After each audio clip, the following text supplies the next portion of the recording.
ناظرین کرام، B S videos میں آپ سب کو خوش آمدید۔ اس ویڈیو میں ہم آپ کو ایسے بچوں کی کہانی سنائیں گے جنہوں نے شیر خواری میں ماں کی گود میں ہی کلام کیا۔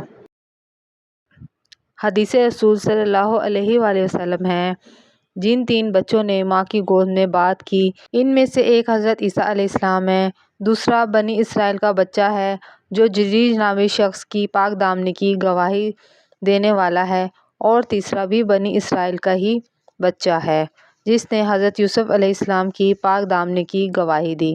جب حضرت عیسیٰ علیہ السلام کی ولادت ہوئی تو حضرت مریم علیہ السلام حضرت عیسیٰ علیہ السلام کو اپنی قوم کے پاس لے کر تشریف لائیں۔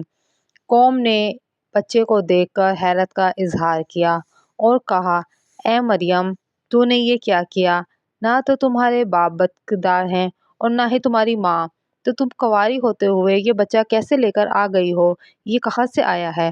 حضرت مریم علیہ السلام نے اللہ کے حکم کی تعمیل کرتے ہوئے خاموشی کا روزہ رکھا ہوا تھا، لہٰذا آپ علیہ السلام نے حضرت عیسیٰ علیہ السلام کی طرف اشارہ کرتے ہوئے کہا، اس سے پوچھو۔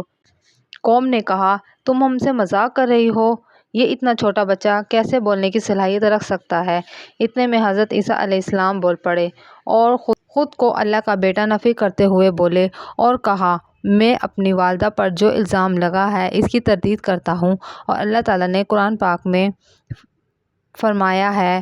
اس وقت تک بچہ بول پڑا، بے شک میں اللہ تعالیٰ کا بندہ ہوں، اس نے مجھے کتاب دی ہے، مجھے نبی بنایا ہے، اور جہاں پر بھی میں ہوں اس نے مجھے بابرکت بنایا ہے، اور جب تک میں زندہ ہوں اس نے مجھے نماز پڑھنے، روزہ رکھنے، زکوٰۃ ادا کرنے کا حکم دیا ہے، اور اپنی والدہ کا فرما بردار بنایا ہے، مجھے بدبخت اور سرکش نہیں بنایا، مجھے سلامتی والا بنایا ہے۔ جس دن میں پیدا ہوا، جس دن میں مروں گا، اور جس دن میں دوبارہ اٹھایا جاؤں گا۔ بنی اسرائیل میں ایک نیک انسان تھا۔ ایک دن وہ نماز میں مشغول تھا کہ اتنے میں اس کی والدہ نے بلایا۔ اس نے دل ہی دل میں کہا، میں اپنی والدہ کی بات سنوں یا میں نماز میں مشغول رہوں؟ نماز کو مکمل کرتے ہوئے اس نے اپنی والدہ کی بات کا کوئی جواب نہیں دیا۔ والدہ کو شدید غصہ آیا اور اس نے غصے میں اس کو بددعا دی اور کہا، اے اللہ، اس جریج کو اس وقت تک موت نہ دینا جب تک وہ کسی بدکردار عورت کا منہ نہ دیکھ لے۔ اور پھر ایک دن ایسا ہی ہوا، جریج اپنی عبادت گاہ میں عبادت میں مصروف تھا، وہاں ایک بدکردار عورت آئی اور اس سے بدکرداری کروانا چاہی، لیکن جریج نے انکار کر دیا۔ پھر وہ ایک چرواہے کے پاس گئی اور اس سے بدکرداری کی، اور پھر اس نے ایک لڑکے کو جنم دیا۔ لوگوں نے پوچھا، یہ لڑکا کہاں سے لائی ہو؟ اس نے کہا، یہ جریج کا بیٹا ہے۔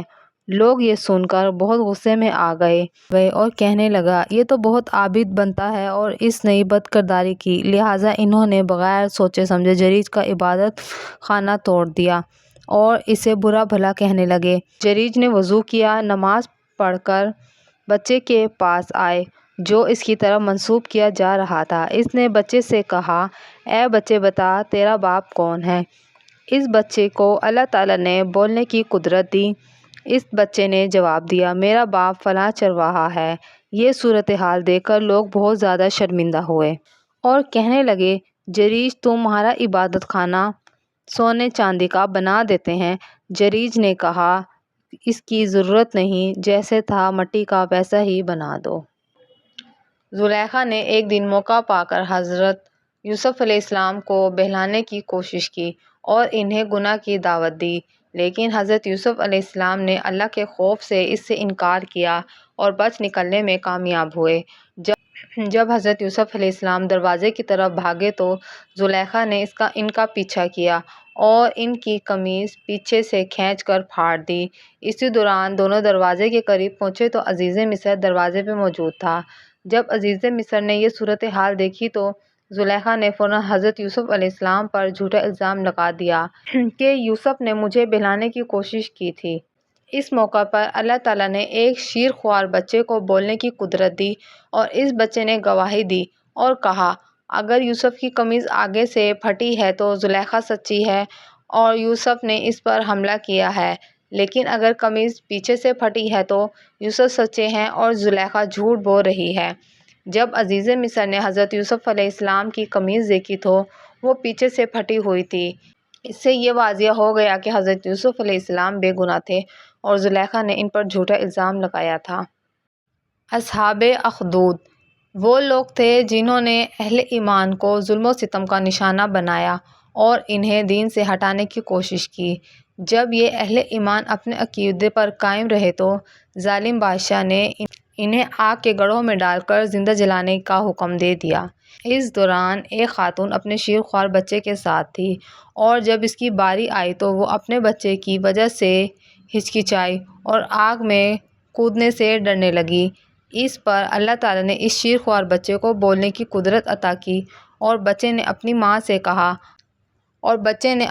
سے کہا ماں آپ حق پر ہیں، ثابت قدم رہیں۔ اس بچے کی تسلی سے ماں نے خود کو حق پر جانا اور بغیر ہچکچاہٹ کے آگ میں کود کر شہادت قبول کر لی۔